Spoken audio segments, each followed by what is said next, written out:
నమస్తే అండి. కీర్తి గారు నమస్కారం అండి. సో, ఫిబ్రవరి నెలలో వృషభ రాశి వారికి ఎలా ఉండబోతోంది? సో, మనకి రాశి ఫలాలకి ఎందుకు అవసరం? ఓకే. ఇది మనకి మహర్షులు ఎందుకు ఇచ్చిన ఉద్దేశ్యం ఏంటో మనం తెలుసుకుంటే మనకు చాలా ఈజీగా ఉంటుంది. ఫస్ట్ మనకి ఏదైనా గాని పని సాధించాలి అంటే ధర్మార్థ, కామ, ఓకే, పురుషార్థాలు అంటారనమాట. హ్మ్. చతుర్థ పురుషార్థాలు 4 ఉంటాయన్నమాట. అవేంటి హ్మ్. ధర్మము, అర్థము, కామము, మోక్షము. మోక్షం. మనం పుట్టిన దగ్గర నుంచి లాస్ట్ వరకు వీటితోనే మనం అసోసియేట్ అయి ఉంటాం. మన హిందువులే కాదండి, భూమి మీద పుట్టిన ప్రతి ఒక్కళ్ళు, ప్రతి కంట్రీ ఇవే వాళ్ళు చేయాల్సిన పనులు. వీటిని మనిషి సాధించాల్సిన రిసోర్సెస్, అర్థాలు, గెయిన్స్ అని అనుకోవచ్చు అనమాట. ఇవి సాధించేటప్పుడు 2 రకాల అప్రోచ్. ఒకటి మనం బాధపడుతూ, క్షోభపడుతూ లైఫ్ అంతా ఇంతేనా తిట్టుకుంటూ ఇదొక నరకం అని ఫీల్ అవుతూ చేసుకునేది. యెస్. రెండోది శోభాయమానంగా మనం చక్కగా బ్లిస్ఫుల్‌గా ఉండి వేరే వాళ్ళని బ్లిస్ఫుల్‌గా చేసి చక్కగా ఉత్సాహంగా జీవితాన్ని జరుపుకోవటం మన ఫ్యామిలీ మెంబర్స్ అంతా ఏది.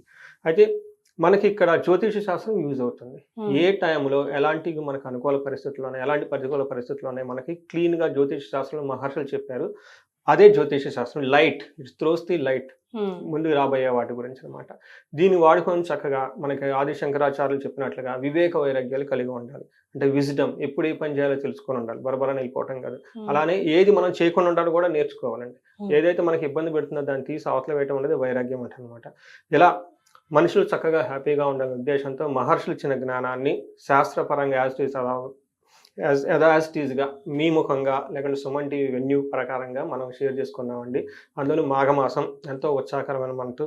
యెస్. ఎంతో ఏమంటారు, ఉత్తరాయణంలో స్టార్ట్ చాలా దివ్యకరమైన మాసంలో ఈ 12 రాసుల వరకు ఎలా ఉందో మనం చూద్దాం. యాహ్!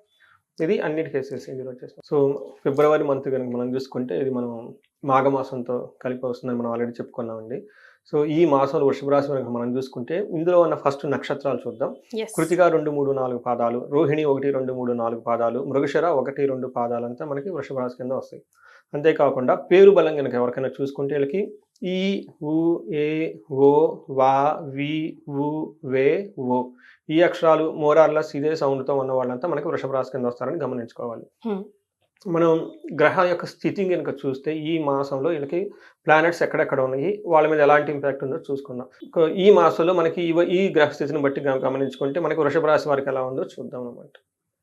సో, మనకి వృషభ రాశికి ఈ గ్రహ స్థితి ప్రకారం గనుక చూసుకుంటే మనకి మహర్షులు లఘు గోచారం, సూక్ష్మ గోచారం అని ఒక కాన్సెప్ట్ ఇచ్చారండి. దీని ప్రకారం గనుక చూసుకుంటే హ్మ్. ఫస్ట్ 15 డేస్, తర్వాత 15 డేస్ చూసుకుంటే మనకి టీవీలో హెడ్‌లైన్స్ లాగా, ముఖ్యాంశాల్లాగా, సమ్మరీలాగా ముందే మనం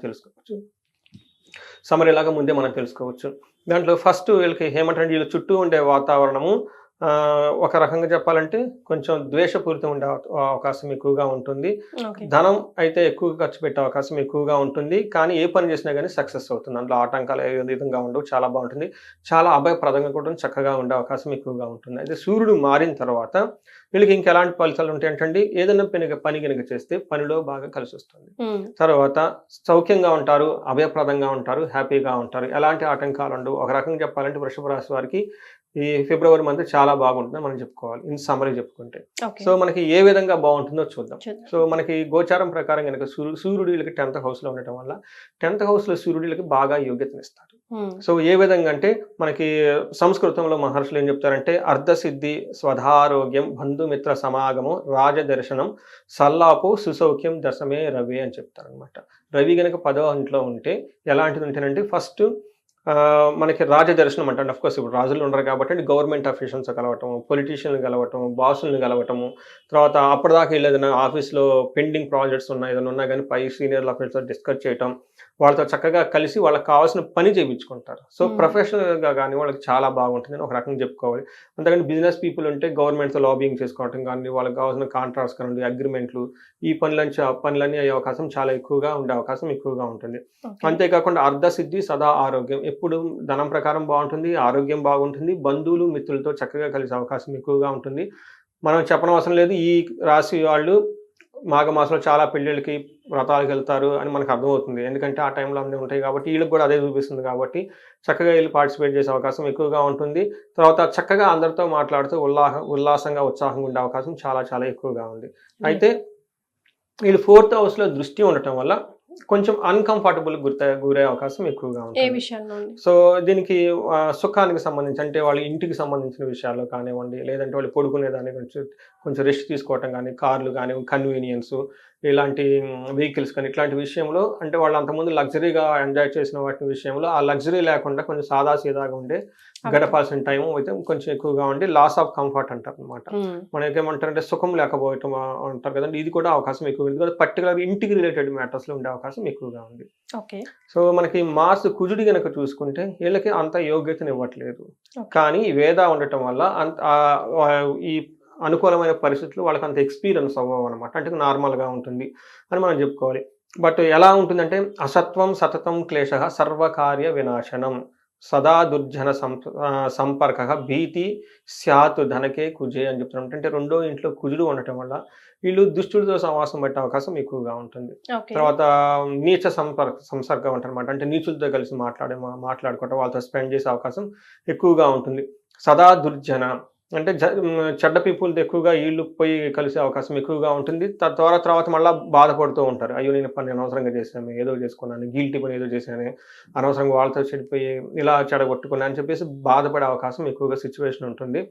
తర్వాత ఎప్పుడు ఈ టైంలో వీళ్ళు ఏ పని చేసినా కానీ సర్వకార్య వినాశనం, ఆటంకాలు వచ్చే అవకాశం ఎక్కువగా ఉంటుంది. సతతం క్లేశ, ఏదో ఒకటి బాధపడే ఉండే అవకాశం ఎక్కువగా ఉంది. అయితే ఇవి వీళ్ళకి ఎంత పర్సెంటేజ్లో జరుగుతుంటే చాలా చాలా తక్కువ పర్సెంటేజ్లో జరిగే అవకాశం ఎక్కువగా ఉంది. పెద్దగా భయపడిన అవసరం అయితే లేదు.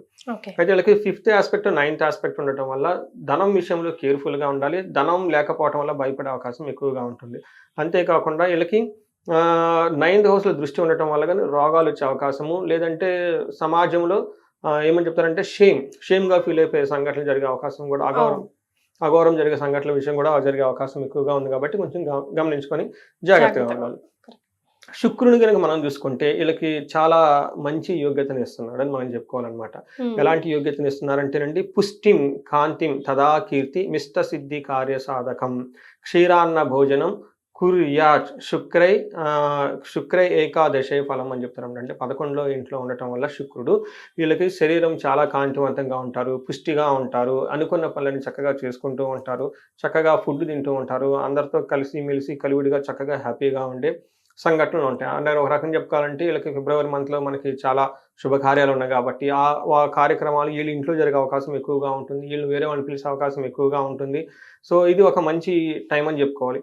అయితే పిల్లల విషయంలో కొంచెం జాగ్రత్తగా ఉండాలి. శుక్రుడు 5th హౌస్లో చూడటం వల్ల అది దృష్టి పిల్లల మీద కొంచెం పడే అవకాశం ఎక్కువగా ఉంటుంది.